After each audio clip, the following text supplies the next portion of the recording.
Hey guys, Trevor with Aerial Home Services here. Hey, we're headed over right now to a customer's house. They've been having some problems with a floor drain. We actually kind of discovered this problem a little bit while we were just doing a water heater flush for them. This is kind of, I'll cut away here really quickly to a video of just running just a little bit of flow into that floor drain and what was happening with that.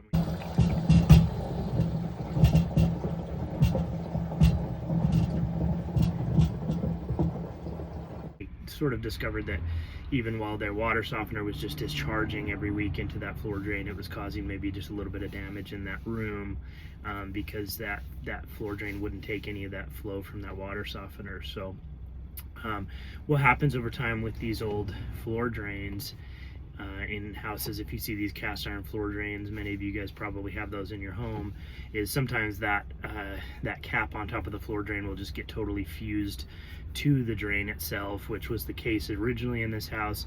You'll see, I'll kind of talk about this a little bit later in the video.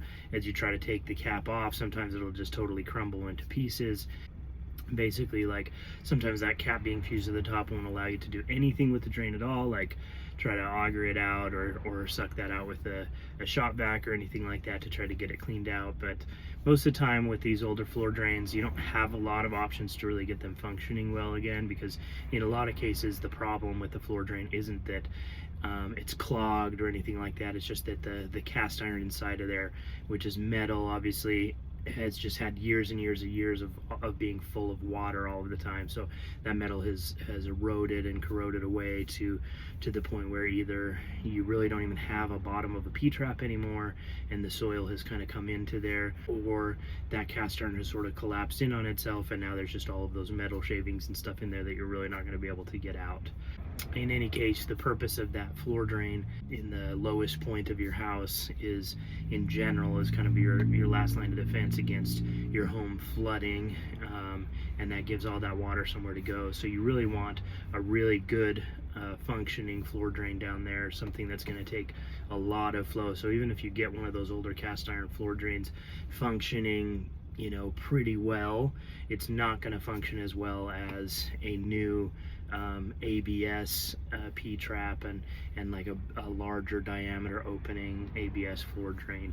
And so it is a good idea to come in, and these type of projects that I'll show here in this video are really not as invasive or extreme as you would think. Pretty simple process to come in here. We just jackhammer a small hole around the floor drain, dig that up, pull it out, and then we put the new one down in there. Okay guys, so this is the floor drain that we're dealing with here today. So again, you can kind of see the condition here. Originally we were pretty well fused to the ground. You can see the pieces of it once we started working with it started to come apart. You can see the condition of the actual top of the drain here, and then if we look down in the drain, you can see all these pieces of cast iron that are just totally collecting down in the drain. Pieces like these big chunks right here, everything like that. So again, these drains just start to fall apart. So essentially what we'll do is we'll come in here, we'll kind of make a thing about, I don't know, this big around. We'll find which direction the drain is facing. That'll be a slightly more of an oval in that direction, and then once we get it, we'll dig a little bit of soil, cut it off, pull it out, and then put the concrete back. Hey, just real quick note, you guys, another thing you want to do while you're doing this is just tape off the area that you're jackhammering. Even if it's just a really small area, it'll create a bunch of dust. So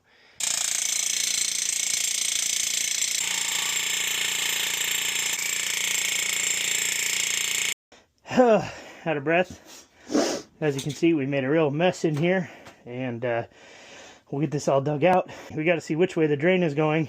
Sorry guys, I'm out of breath. We'll have to oval that out. I suspect it's going this way, just because the way this this floor drain is shaped, and then oval it out a little bit so we can get to the drain, and then we'll check back in. Okay, so you guys, we've got the old floor drain out. This is the drain here. We've got basically all of the soil underneath like fused to the bottom of this drain. The soil under here was quite wet.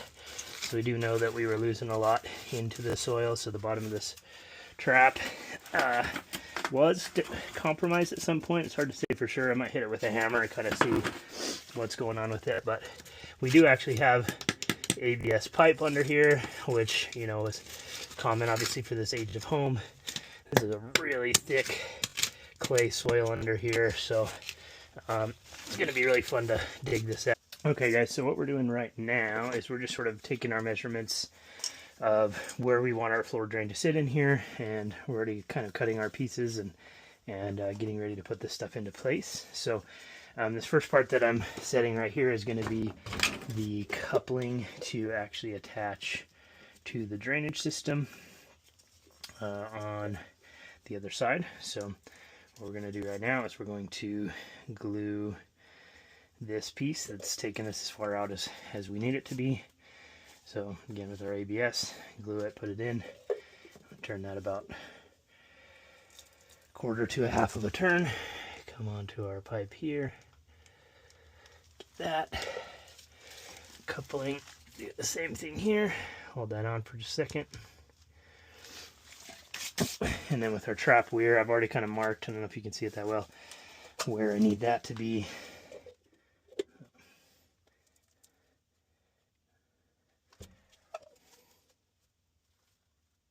There.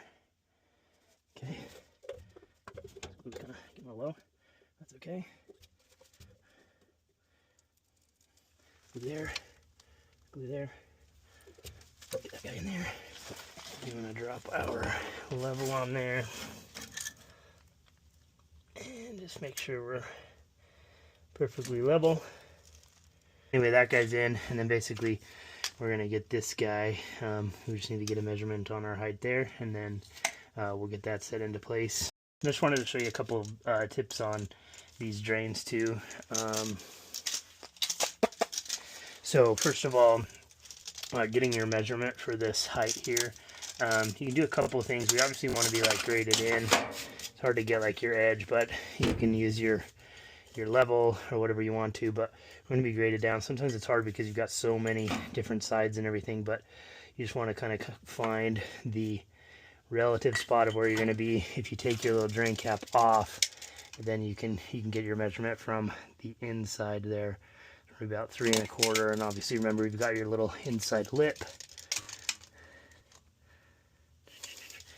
And then what we're going to do too, another cool tip on when you're actually doing your concrete around this, is you take your either like, you know, the bag that it came in, or if you use like shoe protectors for your job, and then just like do something like this for when you put that back on and you do your concrete. That'll keep the concrete from going back in. Okay guys, so we've got our concrete poured back in here. Again, we're plumbers, we're not concrete guys, so it doesn't have to be perfect. We're just kind of going through, making sure everything looks decent and smooth. Again, for the first little while, we had that drain cover on here. After a little while, I do take it off just to make sure that everything, you know, looks good around the edge, that we've come right up to the edge. There's nothing worse as a plumber than coming into a drain where the new home builders basically concreted the drain cap on, and you've got to do some work to get that off. So come through here, clean the drain up really good, make sure that drain cap's going to be able to come off and on really good. So this is about as good as you really need that concrete to be. Again, it's not the Mona Lisa or anything like that, it's just some concrete around a floor drain. Okay, now we got the floor drain done. We're still curing on the concrete, but now we can go ahead and turn on our water heater.